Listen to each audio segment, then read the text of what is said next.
RTV app వార్తల్ని క్షణాల్లో చదివే అవకాశం ఉంటుంది. ఒక న్యూస్ పేపర్, ఒక టెలివిజన్ ఛానల్ మీ చేతుల్లో ఎప్పుడూ ఉంటాయి. గత కొంతకాలం నుంచి పెండింగ్లో ఉన్నటువంటి బకాయిలను వెంటనే విడుదల చేయాలి, ఫీజు రీయింబర్స్మెంట్ చెల్లించాలనే డిమాండ్తో రాష్ట్ర వ్యాప్తంగా ఉన్నటువంటి ఇంజనీరింగ్ డిగ్రీ కళాశాలలు బంద్కు పిలుపునిచ్చాయి. ఈ క్రమంలో మనం చూస్తున్నాం కరీంనగర్లో ఉన్నటువంటి ఇంజనీరింగ్ కళాశాలలు అలాగే డిగ్రీ ఇతర ప్రొఫెషనల్ కళాశాలన్నీ కూడా బంద్ పాటిస్తున్నాయి. ప్రస్తుతం మనము కళాశాలలకు సంబంధించినటువంటి యూనియన్ నాయకులు ఉన్నారు, వారితో మాట్లాడదాం. ఏంటి అసలు పరిస్థితి, ఎట్లా ఉంది? కళాశాల సంబంధించినటువంటి ప్రతినిధులు అలాగే రాష్ట్ర మంత్రులతో చర్చలు జరిగాయి, ఎంతవరకు వచ్చింది? మీ డిమాండ్స్ ఏంటి? గడిచిన 4 సంవత్సరాల కాలం నుంచి విద్యార్థులకు కళాశాలలకు ఫీజు రీయింబర్స్మెంట్ స్కాలర్షిప్లు లేక చాలా తీవ్రమైన ఇబ్బందులు ఎదుర్కొంటున్నాము. ముఖ్యంగా యాజమాన్యాల విషయానికి వస్తే 4 ఏళ్ల కాలం నుంచి అనేక రకాలుగా కళాశాల నిర్వహణ చాలా ఇబ్బందులతో కూడుకున్నది. ప్రస్తుతం మాకున్న అన్ని అవకాశాలు అయిపోయినాయి. మా వ్యక్తిగత ఆస్తులను కూడా తనఖా పెట్టి కళాశాలలను నడిపిస్తున్నాము. ఇక ఏం చేయాలో తెలియని సందర్భంలో ఈరోజు మేము ఇలా బయటకు రావాల్సి వచ్చింది.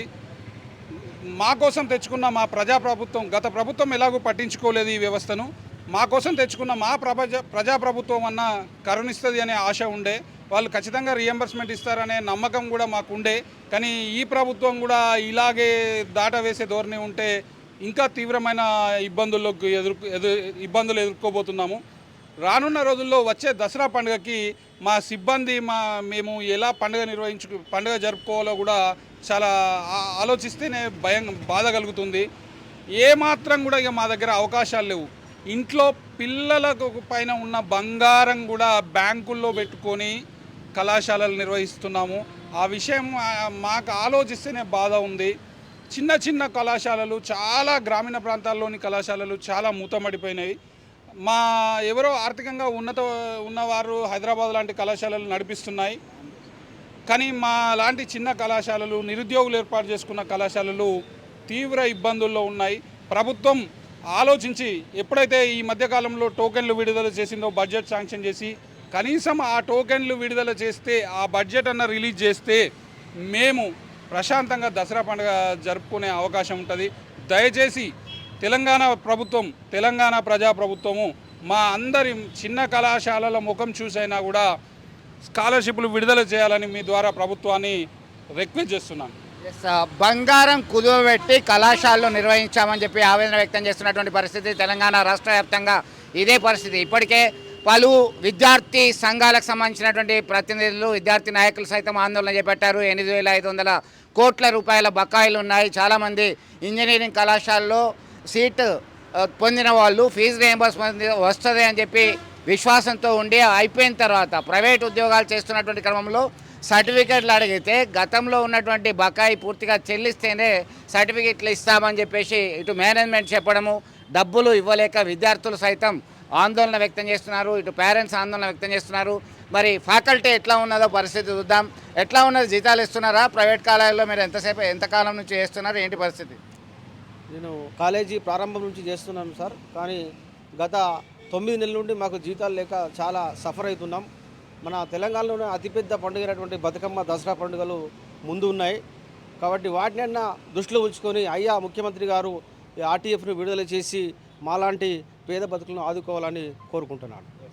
కొంతమంది ఇంకా ఫ్యాకల్టీ ఉన్నారు, మీరు చెప్పండి, మీరు ఎంతకాలం చేస్తున్నారు? ఎంత రెగ్యులర్గా శాలరీ రావాలంటే మాకు రావాల్సిన బకాయిలు రావట్లేదని మేనేజ్మెంట్ చెప్తున్నారు.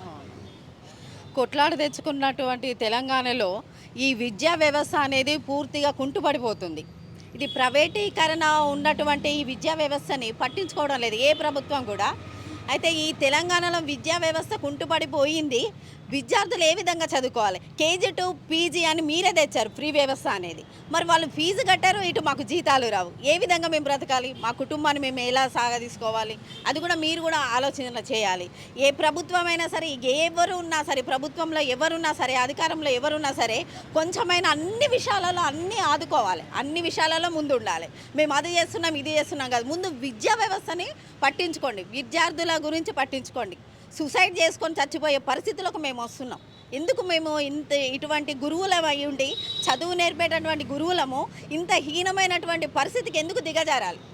మేము చెప్తేనే కదా మీరు కూడా ఒక లెవెల్లో ఎదిగింది. గురువులని కూడా మీరు పట్టించుకోకపోతే ఎట్లా?